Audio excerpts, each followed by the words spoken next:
in a city that no longer exists. 1 million men fought for every brick.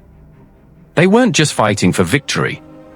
They were fighting for survival, for pride, for something to hold on to. When the world around them had turned to ash, every street became a battlefield. Every building, a fortress. Every heartbeat, a gamble with death. This wasn't just war. It was hell frozen over. And the name of that hell was Stalingrad. Summer of 1942. The war on the Eastern Front had stretched into its second brutal year. Hitler's blitzkrieg, once a lightning strike that shattered armies and nations, had faltered at the gates of Moscow. The once unstoppable German war machine had met the stubborn resilience of the Soviet Union, and for the first time, the Führer faced a campaign that would not bend easily to his will. Frustrated, Hitler turned his ambition southward. Beyond the frozen plains of Russia lay the oil-rich Caucasus, the lifeblood of modern mechanized warfare. To seize it, the Germans needed one city, Stalingrad. A city that bore the name of their greatest enemy, Joseph Stalin himself. To Hitler, capturing Stalingrad was not only a strategic move but a symbolic one, a triumph over the man who had defied him, a conquest that would humiliate the Soviets and prove German invincibility. For Stalin, the stakes were no less personal. Stalingrad was more than an industrial hub, it was a city of pride, a symbol of Soviet endurance, and a critical node for transportation and supplies along the Volga River. Losing it would cut off vital supply lines and open a pathway for the Germans straight into the Caucasus. But Stalin would not allow it. He ordered the city to be defended at all costs. Retreat was forbidden. Every man, every soldier, every citizen was expected to hold the line, no matter the cost to life or limb. By August, the German Sixth Army, under General Friedrich Paulus, began its advance toward the Volga. The Luftwaffe unleashed waves of bombers, reducing entire districts to rubble.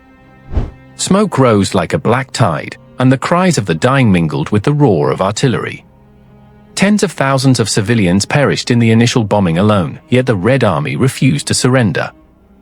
The survivors dug in, prepared to fight in the streets, in the ruins, and in every inch of the shattered city. Hitler believed Stalingrad would fall quickly. His generals had calculated a swift victory, expecting to sweep the city in weeks. But the Soviets were ready, resilient, and determined. The stage was set for one of the deadliest battles in human history, where every street, every building, every brick would be contested in a war of attrition that no one could have imagined. By the time the first German boots entered the city, Stalingrad had already become a battlefield unlike any other, a city transformed into a crucible where human endurance, courage, and horror would collide. What was supposed to be a campaign of conquest would soon become a nightmare of frozen streets, endless blood, and unimaginable loss. By September 1942, Stalingrad had become a city of rubble. What remained of its streets was a maze of shattered buildings, twisted steel, and cratered asphalt. Every step forward brought the Germans face to face with death. Fighting was no longer about strategy or formations, it was about inches, doors, stairwells, and basements. Soldiers clawed their way through ruined apartment blocks, exchanging fire with enemies hidden around every corner. Snipers turned chimneys, windows, and piles of debris into lethal perches. Among them, Vasily Zaitsev became a symbol of Soviet defiance, picking off German officers with a deadly patience that terrorized his foes. Civilians were trapped in the crossfire, scavenging for scraps of food, drinking melted snow, and huddling in cellars where corpses lay as silent witnesses. The city was alive with gunfire, screams, and smoke, yet no one retreated. Every house, every brick, became a fortress, a grave, and a testament to the desperation and resilience of those who refused to surrender. And the worst was still to come. When winter descended on Stalingrad, it was as if nature itself had turned against the soldiers. The Volga froze solid. The wind cut through flesh like glass. Temperatures fell below -30 degrees, and the snow buried the ruins of the city, hiding the corpses beneath it.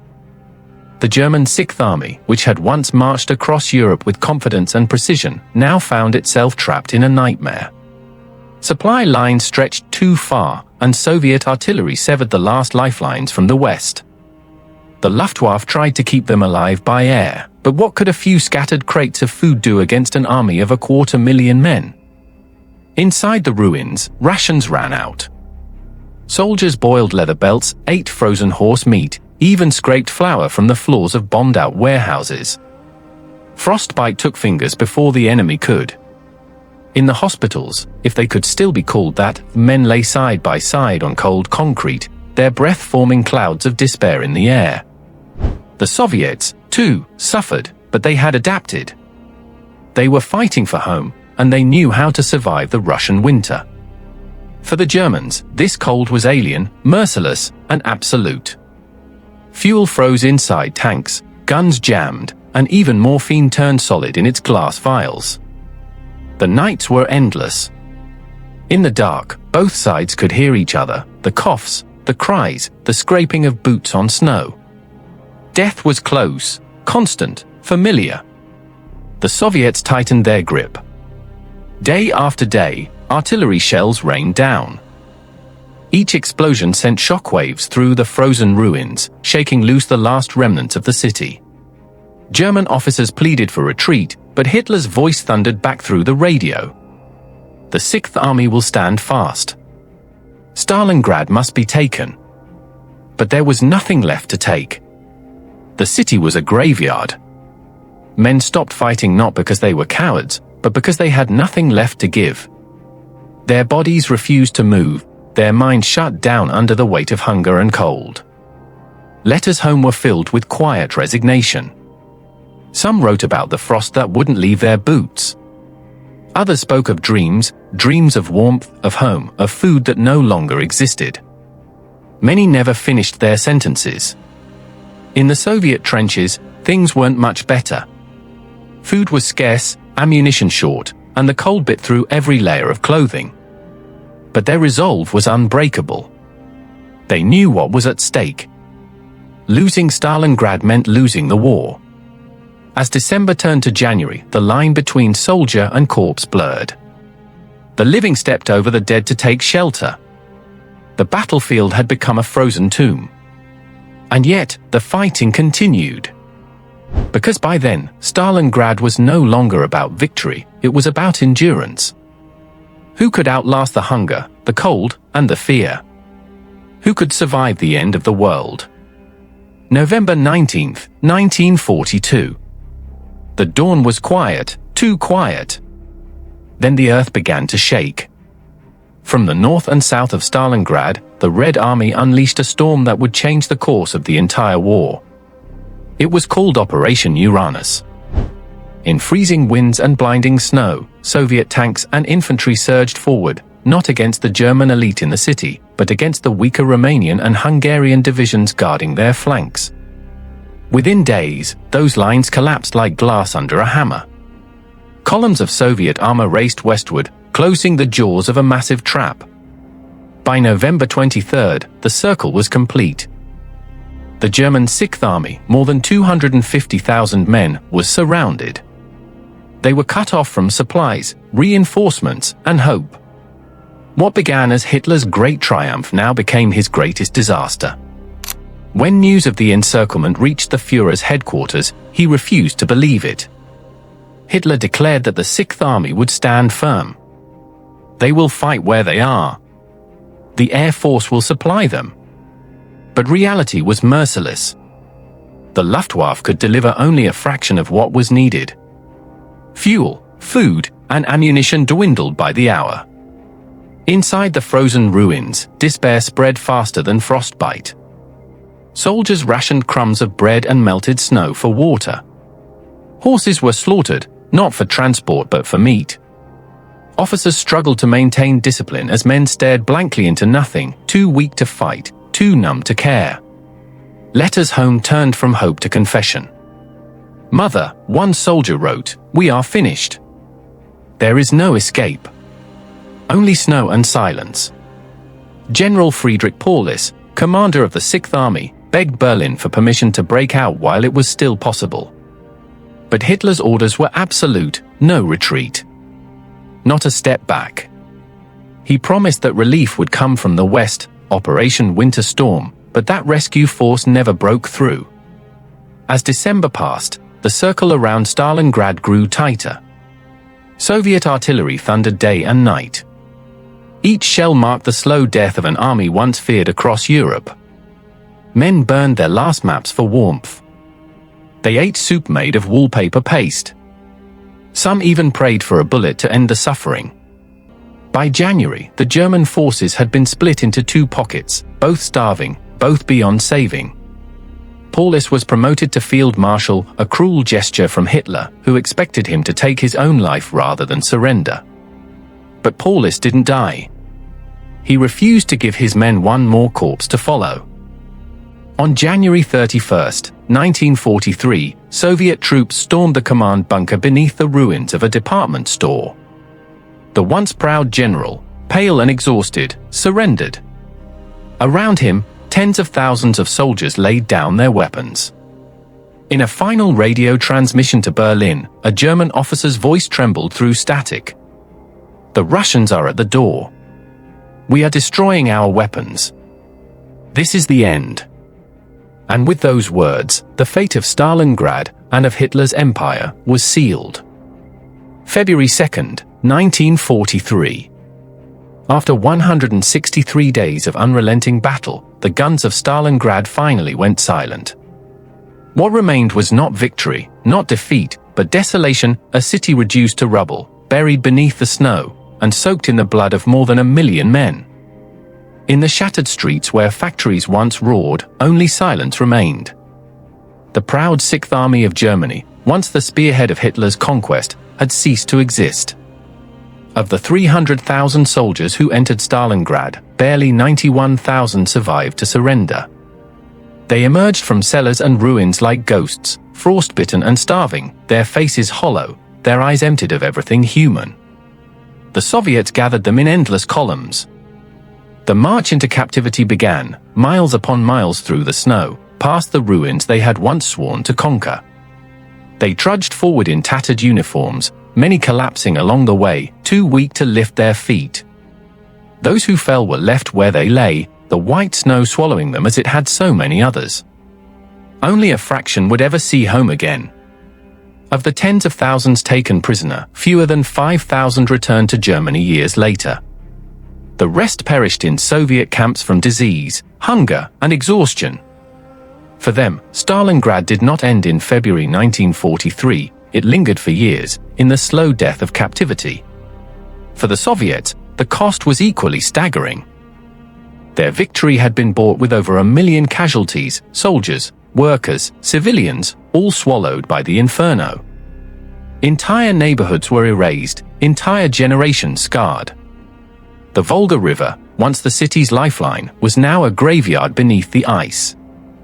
Stalingrad was a city of ghosts. Not a single building remained untouched. Of the 40,000 civilians who had once lived in its heart, barely a few thousand were left alive. They crawled from the ruins when the fighting stopped, half-starved, half-mad, searching for relatives who no longer existed. To the world, the fall of Stalingrad was a thunderclap. For the first time, the myth of the invincible Wehrmacht had shattered. The German army, which had marched through Europe unchallenged, was now in retreat, not just on maps, but in spirit. Across occupied Europe, people whispered a new word, Stalingrad. It meant resistance. It meant hope. It meant that Hitler could be defeated. Inside Germany, the shock was unbearable. Goebbels called for total war. Newspapers printed heroic lies about sacrifice and honor, but the truth could not be hidden. An entire army had vanished. Mothers received letters with no names, no explanations, only the cold announcement, missing in the East. Hitler himself refused to face the reality. He called the surrender a betrayal, accused Paulus of cowardice, and vowed revenge.